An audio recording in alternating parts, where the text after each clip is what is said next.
Hello मैत्रिणींनो, आपल्या सर्वांची आवडती मालिका तू ही रे माझा मितवा या मालिकेच्या आजच्या शुक्रवार 19 डिसेंबरच्या एपिसोडमध्ये एक जबरा ट्विस्ट आलाय. ईश्वरीने शोधून काढलंय की राजेशने कोठे या सुवर्ण पादुका लपवून ठेवल्या होत्या आणि हे सगळं सत्य शोधून काढण्यासाठी तिला स्वामी महाराजांनी खूप मोठी मदत केली आहे. त्यांनीच ईश्वरीला योग्य रस्ता दाखवला आणि मग ईश्वरीने या सुवर्ण पादुका शोधून काढल्या. त्यामुळे ईश्वरीवर जो चोरीचा आरोप लागला होता तो चोरीचा आरोप तर पुसला गेला आणि त्यानंतर गुरुजींनी तिच्यावर जो विश्वास दर्शवलाय त्यामुळे आजीला सुद्धा समजलं की आपण ईश्वरीवर जो संशय घेत होतो तो चुकीचा होता. आणि मग त्यानंतर अर्णव आणि ईश्वरी या दोघांनी एकत्र येऊन राजेशला धमकी दिली की आम्ही तुझ्या आयुष्याची राख रांगोळी करणार, तुला नेस्तनाबूत करून टाकणार. त्यामुळे राजेश चांगलाच घाबरलाय. मग हे सगळं घडलं तरी कसं हे जाणून घेण्यासाठी हा व्हिडिओ शेवटपर्यंत नक्की पहा.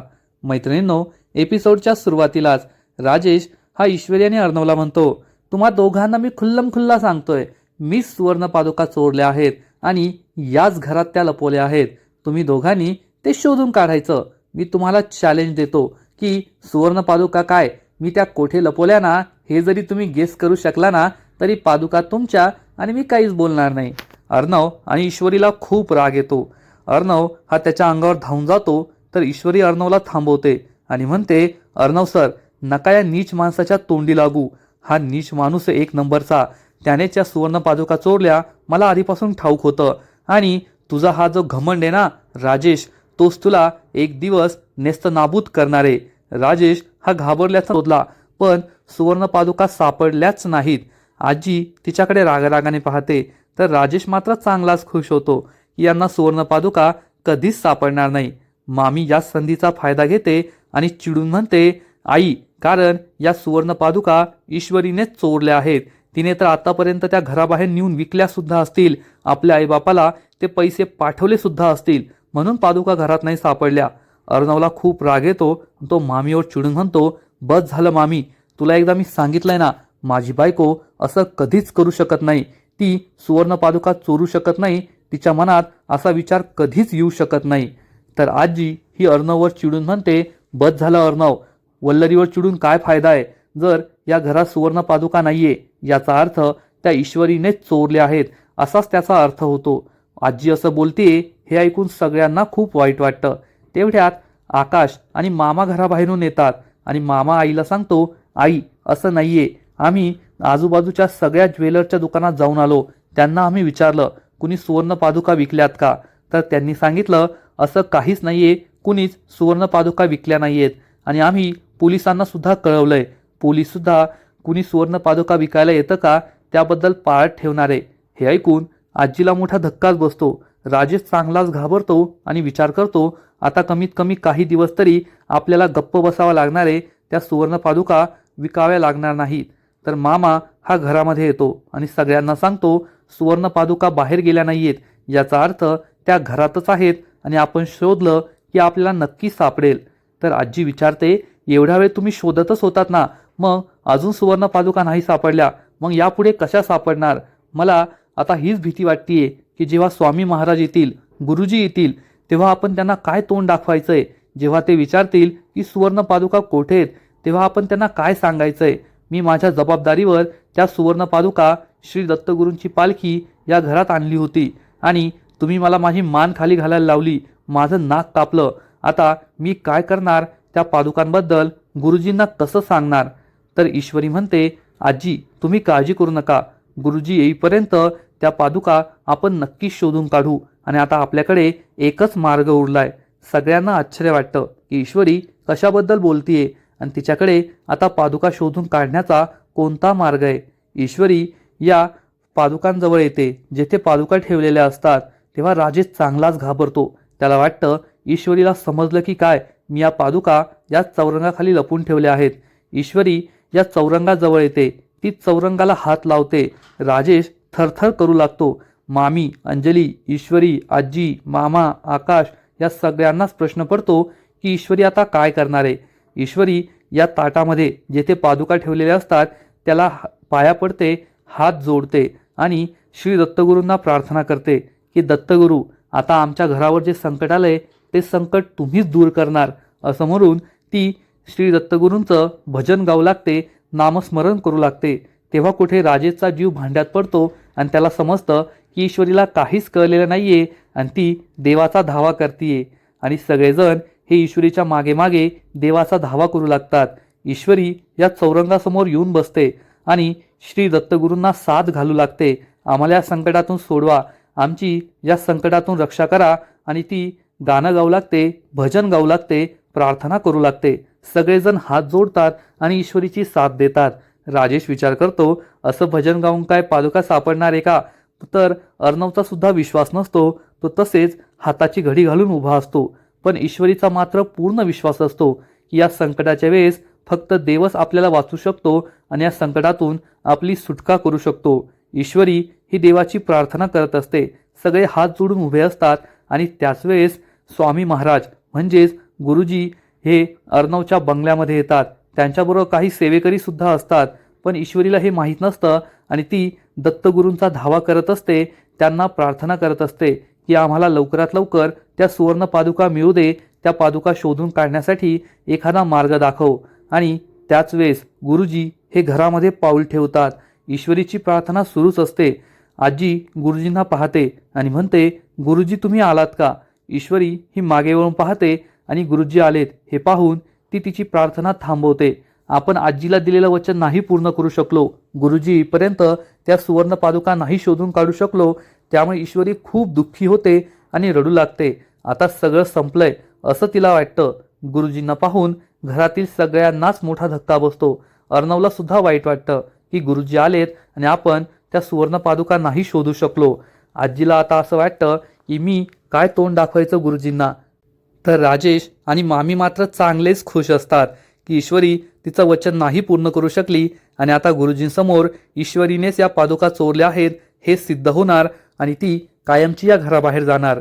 ईश्वरी संपूर्ण हिंमत एकवटते आणि चक्क गुरुजींचा नमस्कार करते आणि ढसाढसा रडू लागते. गुरुजींना मोठा धक्काच बसतो. गुरुजी ईश्वरीला विचारतात, काय झालं बेटा, तू का रडतेस? असं काय झालं रडायला? ईश्वरी गुरुजींना सांगते, गुरुजी या घरामध्ये श्री दत्तगुरूंची पालखी आली, त्याबरोबर त्यांच्या सुवर्ण पादुका सुद्धा आल्या. माझ्या आजीने या पादुकांची संपूर्ण जबाबदारी माझ्यावर सोपवली होती, परंतु ती जबाबदारी मी पार नाही पाडू शकले. त्या पादुका घरातून गायब झाल्या आहेत. गुरुजींना सुद्धा धक्काच बसतो. आजी खूप दुःखी होते. ईश्वरी सांगते, आम्ही त्या पादुका शोधण्याचा खूप प्रयत्न केला, परंतु त्या पादुका नाही सापडल्यात. काय करावं मला ते कळतच नाहीये. गुरुजी विचारतात, असं कसं झालं? पादुका कशा गायब झाल्या? तर ईश्वरी सांगते, आम्ही पादुकांची सेवा करत होतो, पण सकाळी येऊन पाहिलं तर पादुका या जागी नव्हत्या. आम्ही संपूर्ण घरात शोधलं, परंतु पादुका कोठेच सापडल्या नाही. असं म्हणून ईश्वरी रडत असते. तर राजेश मात्र चांगलाच खुश असतो की त्याचा प्लॅन यशस्वी झालाय आणि पादुका सापडल्या नाहीयेत. गुरुजी या चौरंगाकडे पाहतात. गुरुजी हे परमज्ञानी असतात. त्यांना समजतं की पादुका या चौरंगाखालीच आहेत आणि ते ईश्वरीला म्हणतात, रडू नकोस. पण ईश्वरी ही रडत असते, स्वतःलाच दोष देत असते. हे पाहून राजेश चांगलाच खुश होतो आणि म्हणतो, ईश्वरी तू आणि अर्णव काय तुमच्या 7 पिढ्या जरी त्या सुवर्ण पादुका शोधून काढत असल्या ना, तरी त्या तुम्हाला नाही सापडणार. कारण हे राजेशचं डोकं आहे आणि तुमच्या सगळ्यांची बुद्धी जेथे संपते ना, तेथे राजेशची बुद्धी सुरू होते. त्यामुळे मला कधीच नडायचं नाही, अंडर एस्टिमेट करायचं नाही. ईश्वरी रडत असते तर राजेश मात्र हसत असतो राक्षसासारखा. ईश्वरी खूप दुःखी होते आणि गुरुजींना म्हणते, गुरुजी ही सगळी माझी चूक आहे. माझ्यामुळे त्या सुवर्ण पादुका हरवल्या आहेत, गहाळ झाल्या आहेत आणि मला माझी चूक मान्य आहे. तुम्हाला जी काही शिक्षा द्यायची असेल ना, ती शिक्षा मला द्या, पण माझ्या कुटुंबाला याबद्दल दोषी धरू नका आणि त्यांना कोणतीच शिक्षा देऊ नका, शाप देऊ नका. गुरुजीचे सेवेकरी म्हणतात, हा तर खूप मोठा गुन्हा आहे. सुवर्ण पादुका गहाळ झाल्या आहेत, त्यासुद्धा श्री दत्तगुरूंच्या. याची शिक्षा तर मिळालीच पाहिजे. ईश्वरी आणि अर्णव खूप घाबरतात. तर राजेश खुश होतो की आता ईश्वरीला शिक्षा मिळणार आणि ती घराबाहेर जाणार. मामीला सुद्धा आनंद झालेला असतो. पण गुरुजी चक्क ईश्वरीच्या डोक्यावर हात ठेवतात. तिला कोणतीच शिक्षा देत नाही. ईश्वरीला सुद्धा आश्चर्य वाटतं. गुरुजी ईश्वरीच्या डोक्यावर हात ठेवतात आणि शुभम भवतु असा आशीर्वाद देतात. गुरुजी ईश्वरीला उभं करतात आणि ईश्वरीला समजावून सांगतात, बेटा, जसं श्री दत्तगुरूंची इच्छा होती की तू त्या पादुकांची सेवा करावी, त्या पादुकांचा मान राखावा, त्या पादुकांची सेवा करून त्या पादुकांची संपूर्ण जबाबदारी तुझ्यावर सोपवली गेली होती, त्याच प्रकारे त्या पादुका आता गहाळ झाल्या आहेत. पण एक गोष्ट लक्षात ठेव, त्या श्री दत्तगुरूंच्या सुवर्ण पादुका आहेत. कोणता तुच्छ मनुष्य ज्याच्या मनात पाप आहे ना, तो त्या सुवर्ण पादुका गहाळ करू शकत नाही. त्या सुवर्ण पादुका याच घरात आहेत आणि श्री दत्तगुरूंचीच अशी इच्छा आहे की त्या सुवर्ण पादुका तू शोधून काढाव्यात. फक्त एक गोष्ट लक्षात ठेव, तुझेच आहे तुझपाशी, फक्त तू मार्ग चुकलासी. हे ऐकून ईश्वरीला आश्चर्य वाटतं. गुरुजी हे आपल्या नक्कीच काही सुचवू पाहताय, हिंट देताय हे तिला समजतं, पण तिला या ओव्यांचा अर्थ समजत नाही. राजेश सुद्धा याचा विचार करत असतो. आजी सुद्धा गुरुजींकडे आश्चर्याने पाहते. गुरुजी ईश्वरीला विश्वास देतात की तू निर्मळ मनाची आहे, माझा तुझ्यावर पूर्ण विश्वास आहे आणि या सुवर्ण पादुका तू शोधून काढू शकतेस, त्या तुलाच सापडतील. फक्त एक गोष्ट लक्षात ठेव की तू जेथे शोधतेस ना, तेथे त्या शोधू नको. त्या तुझ्या आजूबाजूलाच आहेत आणि त्या तुलाच सापडणार आहे. ईश्वरीचा पूर्ण विश्वास होतो. तिच्या डोळ्यात पाणी येतं की गुरुजींचा सुद्धा आपल्यावर पूर्ण विश्वास आहे आणि या पादुका मला नक्कीच सापडतील. पण राजेश मात्र चांगलाच टेन्शनमध्ये येतो की आता ईश्वरीला या पादुका सापडायला नको. आजी गुरुजीला विचारते, पण गुरुजी आम्ही संपूर्ण घरात शोधलंय, पादुका कोठेच नाहीये. तर गुरुजी ईश्वरीला म्हणतात, काळजी करू नको, त्या पादुका या घरातच आहेत आणि तू शोधलं की तुला नक्कीच सापडेल. हे ऐकून ईश्वरीला खूप चांगलं वाटतं. गुरुजी सांगतात, स्वतः श्री दत्तगुरूंची इच्छा आहे की त्या पादुका तुला सापडायला हव्यात आणि तू त्या नक्कीच शोधून काढशील. फक्त या घरातच शोध, स्वतःवर पूर्ण विश्वास ठेव, असं ते सांगतात आणि श्री दत्तगुरूंच्या पालखीजवळ जाऊन बसतात. तेव्हा अर्णव आणि ईश्वरी हे दोघेही या पादुका शोधण्याचा विचार करत असतात. तर राजेश मात्र चांगलाच घाबरतो की आता ईश्वरीला या पादुका सापडायला नको. गुरुजी आणि त्यांचे सेवेकरी श्री दत्तगुरूंचं भजन सुरू करतात. तर ईश्वरी, अर्णव, आकाश, मामा संपूर्ण घरभर या पादुका पुन्हा एकदा शोधू लागतात. मामी आणि राजेशला मात्र विश्वास असतो की या पादुका त्यांना काही सापडायच्या नाही. राजेश विचार करतो, काय शोधायचं ते शोधा, पण तुम्हाला मी पादुका कोठे लपून ठेवल्यात ते कधीच कळणार नाही. तुम्हाला त्या पादुका कधीच सापडायच्या नाही. तेवढ्यात मामा आणि आकाश अर्णव आणि ईश्वरी जवळ येतात आणि अर्णव हा आकाशला पादुका शोधायला पाठवून देतो. मामा विचारतो, पादुका सापडल्यात का? तर अर्णव सांगतो, नाही ना मामा, पण आता आपल्याला वेगळा विचार करायला हवा. एवढा वेळ आपण आपल्या डोक्याने विचार करत होतो की राजेशने पादुका कोठे लपून ठेवल्या असतील, पण आता आपल्याला राजेशच्या डोक्याने विचार करावा लागेल, कारण राजेशने अशा ठिकाणी पादुका लपून ठेवल्या असतील ज्या ठिकाणी कुणीच विचार करू शकत नाही, कोणालाच संशय येणार नाही. हे ऐकून ईश्वरीला आठवतं की गुरुजी काय म्हणाले होते, तुझे आहे तुझपाशी, पण तू मार्ग चुकलासी. म्हणजेच स्वामी महाराज हेच सुचवताय की पादुका या त्याच ठिकाणी आहेत ज्या ठिकाणी होत्या आणि कोणाचाच संशय येणार नाही अशा ठिकाणी त्या राजेशने लपून ठेवल्या असतील. अर्णव हा मामाला सांगत असतो की मामा, पादुका नक्कीच त्या ठिकाणी असतील ज्याचा विचार आपण कधीच केलेला नाहीये. ईश्वरी हे सगळं ऐकत असते. अर्णव विचारतो, काय झालं ईश्वरी? तर ईश्वरी विचारते, सर तुम्ही आता काय बोललात? अर्णव सांगतो, मी हेच बोललो की राजेशने पादुका अशा ठिकाणी लपवल्या असतील ज्याचा आपण कुणीच विचार करू शकत नाही. तेव्हा ईश्वरीची ट्यूब पेटते.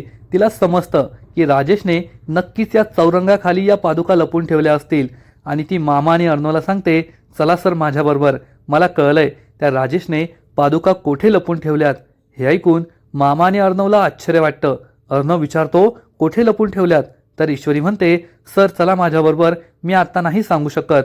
आणि हे सगळे हॉलच्या दिशेने येतात. स्वामी गुरुजी हे नामस्मरण करत असतात.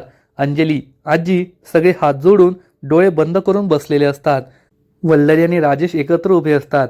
वल्लरी राजेशला म्हणते, जावई बापू, मला माहितीये ईश्वरीने त्या सुवर्ण पादुका नाही चोरल्यात, कारण तिच्यात तेवढी धमकच नाहीये, पण मला हे सगळं खापर ईश्वरीच्या डोक्यावर फोडायचं होतं, म्हणजे ईश्वरी ही कायमची घराबाहेर जाईल. तर राजेश हा मामीला म्हणतो आणि मामी हे सगळे नामस्मरण करताय.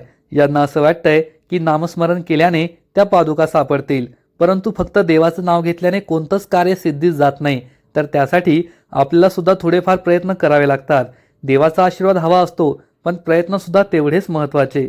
तर मामी म्हणते, तुम्ही नका काळजी करू, त्या पादुकासुद्धा सापडायच्या नाही आणि हे सगळं खापर ईश्वरीवर फुटेल, म्हणजे ईश्वरी कायमची या घराबाहेर जाईल. हा विचार करून मामी आणि राजेश चांगलेच खुश असतात. परंतु गुरुजी श्री दत्तगुरूंचं नामस्मरण करत असतात आणि अंजली आजी त्यांच्यासमोर हात जोडून बसलेल्या असतात. त्याच वेळेस ईश्वरी तेथे येते आणि गुरुजींना हाक मारते. गुरुजी नामस्मरण थांबवतात, डोळे उघडतात. तर ईश्वरी त्यांना सांगते की मला समजलंय, त्या सुवर्णपादुका कोठे आहेत, मला सुवर्णपादुका कोठे आहेत ते लक्षात आलंय. हे ऐकून सगळ्यांनाच आश्चर्याचा धक्का बसतो. मामी राजेश यांच्या तर पायाखालची जमीनच सरकते. सगळेजण ईश्वरीकडे प्रश्नवाचक नजरेने पाहत असतात की ईश्वरीला कसं समजलं सुवर्णपादुका कोठे आहेत. ईश्वरी पुन्हा एकदा गुरुजींचा आशीर्वाद घेते. गुरुजी तिच्या डोक्यावर हात ठेवतात आणि तिला आशीर्वाद देतात. गुरुजी ईश्वरीला म्हणतात, मला माहीत होतं तू त्या सुवर्णपादुका नक्की शोधून काढशील, कारण तशी श्री दत्तगुरूंचीच इच्छा होती आणि त्यांची इच्छा असल्यावर कितीही अवघड कार्य जरी असलं ना तरी ते सिद्धीस जातच, पूर्ण होतच. हे ऐकून सगळ्यांना आनंद होतो. आजी अंजली खूप खुश होतात. गुरुजींचा ईश्वरीवर पूर्ण विश्वास असतो. जरी घरातील लोकांना ईश्वरीवर संशय आला असेल तरी गुरुजी यांना मात्र ईश्वरीचं निर्मळ मन हे समजलेलं असतं. ईश्वरी ही कधीच चोरी करू शकत नाही हे त्यांना कळालेलं असतं. त्यामुळे गुरुजींनी ईश्वरीवर कोणताही संशय घेतलेला नसतो किंवा तिला दोषी ठरवलेलं नसतं, तिला चोर ठरवलेलं नसतं. घरात आल्यापासूनच त्यांचा ईश्वरीवर पूर्ण विश्वास असतो की नक्कीच ईश्वरीने चोरी केलेली नाहीये आणि या सुवर्णपादुका घरातच आहेत आणि ईश्वरीच त्या शोधून काढेल. अंजली ईश्वरीला विचारते, ईश्वरी कोठे आहेत त्या सुवर्णपादुका? त्यामुळे ईश्वरी या चौरंगाकडे पाहते. राजेश चांगलाच घाबरतो. ईश्वरीला समजलंय या सुवर्णपादुका चौरंगाखाली आहे हे त्याला कळतं. तर ईश्वरी राजेशकडे आणि या सुवर्णपादुकांकडे चौरंगाकडे रागारागाने पाहत असते. त्यामुळे राजेश चांगलाच घाबरतो. मैत्रिणींनो, आजचा एपिसोड खरंच खूप भारी होता. ईश्वरीवर देवाची कृपा आहे आज पुन्हा एकदा सिद्ध झालं आणि स्वामी महाराजांनी सुद्धा ईश्वरीवर पूर्ण विश्वास दाखवला. त्यामुळे हा एपिसोड पाहायला खूपच मजा आली, एवढं मात्र नक्की. आजचा एपिसोड तर भारी होता, परंतु मितवा या मालिकेचा पुढील एपिसोड आणखीन भारी असणार आहे. कारण या सुवर्णपादुका शोधून काढल्यानंतर अर्णव आणि ईश्वरी चक्क राजेशच्या आम्ही दोघे एकमेकांची साथ देतोय, तोपर्यंत तुझं काही खरं नाही. जशी आम्ही ही रांगोळी येथे केली ना, तशी तुझ्या आयुष्याची राख रांगोळी होणार आहे. तुझे प्रत्येक प्लान फ्लॉप होत आहे, तुझे सगळे डाव फसताय. याचा अर्थ तुझा अंत आता जवळ आलाय आणि तो दिवस दूर नाहीये ज्या दिवशी तुझा खरा चेहरा, तुझं कट कारस्थान हे सगळ्यांसमोर उघड होईल आणि आम्ही तुला लाथ मारून, धक्के मारून या घराबाहेर काढणार, तुरुंगात पाठवणार आणि मग तू आयुष्यभर खडी फोडणार, अशी वॉर्निंग देऊन ईश्वरी आणि अर्णव दोघेही तेथून निघून जातील. राजेशला खूप राग आलेला असेल. हे चिंटुकल्या आणि ही मिस इंदोर मला चॅलेंज करताय म्हणून तो पायाने ही सगळी रांगोळी पुसून काढणार आणि म्हणेल, तुम्ही माझ्या आयुष्याची राख रांगोळी करायला निघालात का? आता मी तुमच्या आयुष्याची राख रांगोळी कसं करतो ते पहा. कोणाच्या आयुष्याची राख रांगोळी होणार आहे ते तुम्हाला लवकरच समजेल, असं म्हणून राजेशची बडबड सुरूच असते. मैत्रिणींनो, म्हणजेच आता हे जे सुवर्ण पादुका आणि पालखीची जी गोष्ट आहे ती आता संपणार आहे आणि राजेश चोर आहे हे तर कोणाला समजणार नाहीये. पण या सुवर्ण पादुका सापडल्यानंतर श्री दत्तगुरूंची पालखी अर्णवच्या घरातून रवाना होईल. अर्णव आणि ईश्वरी भक्तिभावाने पूजा करतील आणि या पादुकांचा अभिषेक करतील आणि मग ही पालखी गेल्यानंतर हे दोघेही राजेशची चांगलीच ठासणारे, त्याला शेवटची वॉर्निंग देणारे. मग आता या मालिकेत पुढे काय होईल ते पाहायला खूपच मजा येईल, एवढं मात्र नक्की. तर मैत्रिणींनो, तुम्हाला सुद्धा तू ही रे माझा मितवा ही मालिका आवडते ना? नक्कीच कमेंट करून सांगा. आणि या मालिकेचे असेच नवीन नवीन अपडेट्स सर्वात आधी जाणून घेण्यासाठी व्हिडिओला लाईक करा, शेअर करा, चॅनलला सबस्क्राईब करून बेल आयकॉनवर क्लिक करा, म्हणजे या मालिकेचे नवीन नवीन अपडेट्स तुम्हाला सर्वात आधी मिळत राहतील. खूप खूप खूप धन्यवाद.